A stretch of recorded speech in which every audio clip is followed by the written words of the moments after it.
السلام عليكم ورحمة الله وبركاته. اللهم صل وسلم وبارك على سيدنا محمد.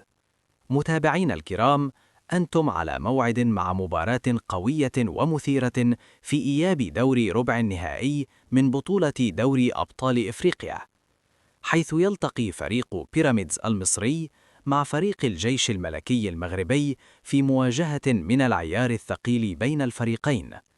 وتقام المباراة في مصر وسط حضور جماهيري كبير لدعم فريق بيراميدز الذي يسعى لاستغلال عامل الأرض والجمهور لحسم بطاقة التأهل. موعد المباراة: السبت 21 مارس، 6:00 مساء بتوقيت القاهرة، 5:00 مساء بتوقيت المغرب، 7:00 مساء بتوقيت مكة المكرمة، 8:00 مساء بتوقيت الإمارات.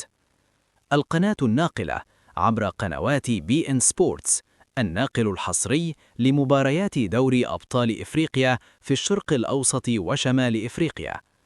فريق بيراميدز يدخل المباراة بطموح كبير لتحقيق الفوز على أرضه والاقتراب من التأهل إلى نصف النهائي، خاصة مع امتلاكه مجموعة قوية من اللاعبين. بينما يسعى فريق الجيش الملكي المغربي لتحقيق نتيجة إيجابية خارج أرضه ومواصلة مشواره القوي في البطولة الإفريقية. في رأيكم، من يحسم هذه القمة الإفريقية؟ هل ينجح بيراميدز في استغلال ملعبه وجماهيره، أم يحقق الجيش الملكي مفاجأة كبيرة؟ ولا تنسوا دعمنا بالاشتراك في القناة وتفعيل زر الجرس ليصلكم كل جديد.